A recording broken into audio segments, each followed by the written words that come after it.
আসসালামু আলাইকুম। আওয়ামী লীগের পতনের পর থেকে কিন্তু শেখ হাসিনা ভারতে অবস্থান করছেন এবং উনার অবস্থানকে ঘিরে বা উনার এই অবস্থান করারকে কেন্দ্র করে কিন্তু সামাজিক যোগাযোগ মাধ্যম থেকে শুরু করে আমাদের যে টেলিভিশন মিডিয়াগুলো রয়েছে এবং তাদের যে ইউটিউব চ্যানেল রয়েছে সেই সব ইউটিউব চ্যানেলে কিন্তু প্রতিনিয়ত নানা অনুসন্ধানী প্রতিবেদন আমরা লক্ষ্য করি। শুধু তাই নয়, আওয়ামী লীগের যারা অ্যাক্টিভিস্ট রয়েছেন তারাও কিন্তু এই অবস্থানের যে পদমর্যাদা অর্থাৎ শেখ হাসিনা কোন অবস্থায় সেখানে অবস্থান করছেন? উনি কি এখনো বাংলাদেশের বৈধ প্রধানমন্ত্রীর যে মর্যাদা, সেই মর্যাদা পাচ্ছেন কিনা? অথবা উনি রাজনৈতিক কোনো আশ্রয়ে রয়েছেন কিনা? এই বিষয়টি নিয়ে আওয়ামী লীগের অ্যাক্টিভিস্টরাও কিন্তু বিভিন্ন সময়ে বিভিন্ন ধরনের বার্তা প্রচার করে থাকেন। আবার ভারতীয় গণমাধ্যমও কিন্তু শেখ হাসিনার এই অবস্থানকে কেন্দ্র করে ৫ই আগস্টের পর থেকে বিভিন্ন ধরনের বার্তা তারা প্রচার করে আসছে। যদিও বাংলাদেশের অন্তর্বর্তীকালীন সরকার কর্তৃক ভারতের এই সকল গণমাধ্যম সমূহের বার্তাকে অপপ্রচার বলে সবসময়ই বলা হচ্ছে। যাই হোক, এখানে শেখ হাসিনার যে বিষয়টি সেই বিষয়টি নিয়ে আসলে অন্তর্বর্তীকালীন সরকার কখনো বলেনি যে ভারতীয় গণমাধ্যম অপপ্রচার করছে।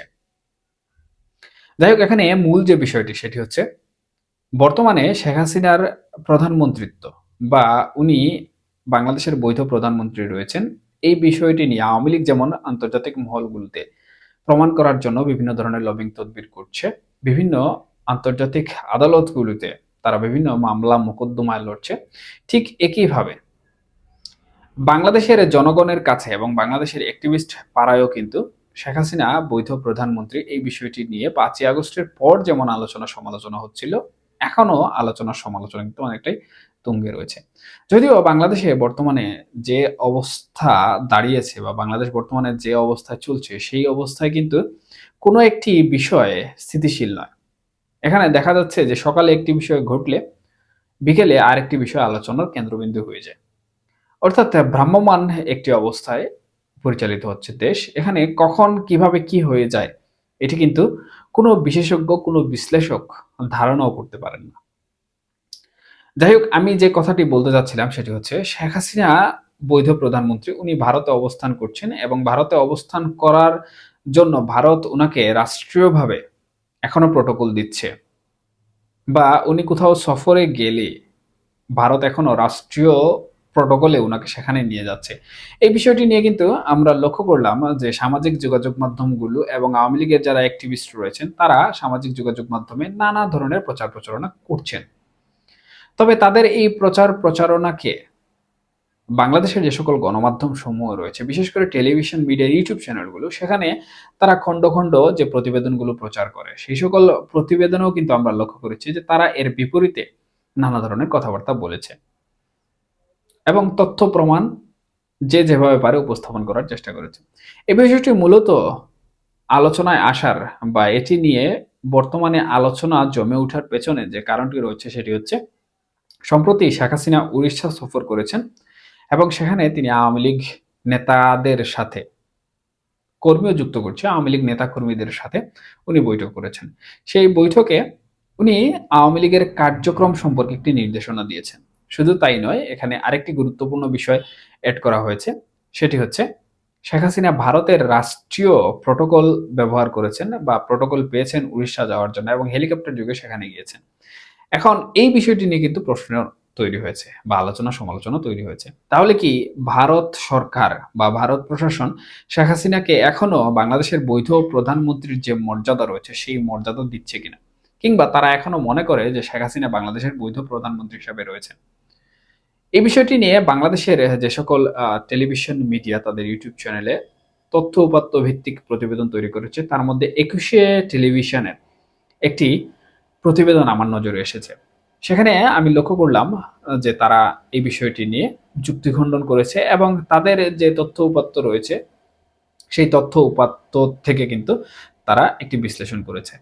এখন এর পূর্বে যে বিষয়টি যুক্ত করতে হবে সেটি হচ্ছে আওয়ামী লীগের অ্যাক্টিভিস্ট। আওয়ামী লীগের অ্যাক্টিভিস্টরা বর্তমানে ইউটিউব প্ল্যাটফর্মে নানা ধরনের তথ্য উপাত্ত বিভিন্ন সময় শেয়ার করে থাকেন এবং তাদের যে সূত্র সেই সূত্রগুলোর নাম তারা কখনো বলেন না, যদিও এগুলো বলা যায়ও না। এ বিষয়ে আমার কোনো মতামত নেই। তো তাদের মত অনুযায়ী বা তাদের যে তথ্য উপাত্ত পাওয়ার সূত্র রয়েছে, চ্যানেল রয়েছে, সেটি অনুযায়ী তাদের যে অপিনিয়ন, সেই অপিনিয়নটি হচ্ছে যে শেখ হাসিনা বাংলাদেশের বৈধ প্রধানমন্ত্রীর মর্যাদা এখন পাচ্ছেন এবং উনি উড়িষ্যা সফরে গিয়েছিলেন। উড়িষ্যা সফরে সেখানে ভারতের রাষ্ট্রীয় প্রটোকলে উনি যান এবং পরবর্তীতে আওয়ামী লীগ নেতাকর্মীদের সাথে মিটিং করেন, দিক নির্দেশনা দেন এবং রাষ্ট্রীয় প্রটোকলে আবার ফিরে আসেন। তাদের দাবি হচ্ছে ভারত প্রশাসন বা ভারত সরকার শেখ হাসিনাকে এখনো বৈধ প্রধানমন্ত্রীর মর্যাদা দিচ্ছে বা উনি যে আশ্রয়ে রয়েছেন ভারতে, সেটি এখনো বাংলাদেশের বৈধ প্রধানমন্ত্রী।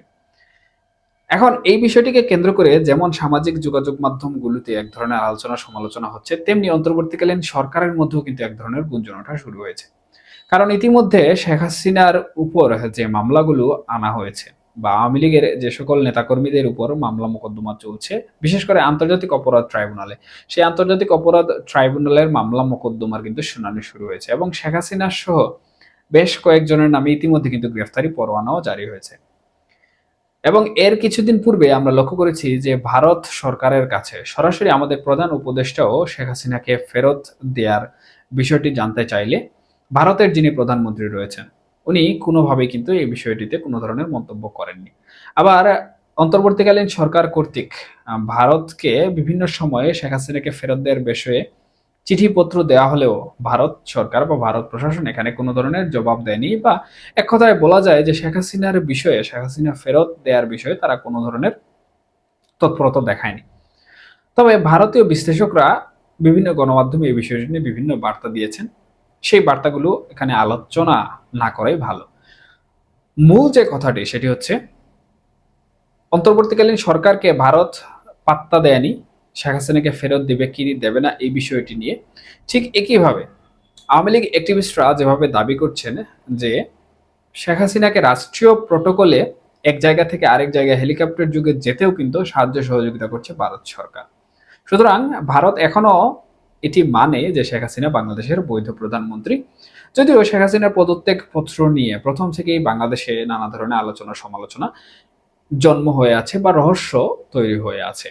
অন্তর্বর্তীকালীন সরকার থেকে শুরু করে রাষ্ট্রপতি পর্যন্ত এই যে একটি রহস্য, সেই রহস্যের জট কিন্তু খুলতে পারেননি এবং ঘুরে ফিরে এই বিষয়টি আন্তর্জাতিক মহল পর্যন্ত চলে যায়।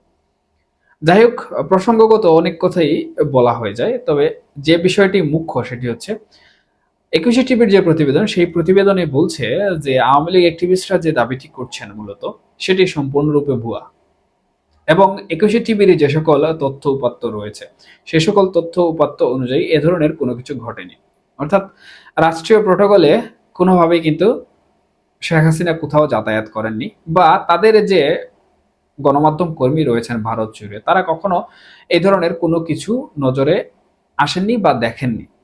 এটি হচ্ছে বাংলাদেশের একটি গণমাধ্যম কর্তৃক যে প্রতিবেদন দেওয়া হয়েছে সেই গণমাধ্যম প্রতিবেদনের সার সংক্ষেপ।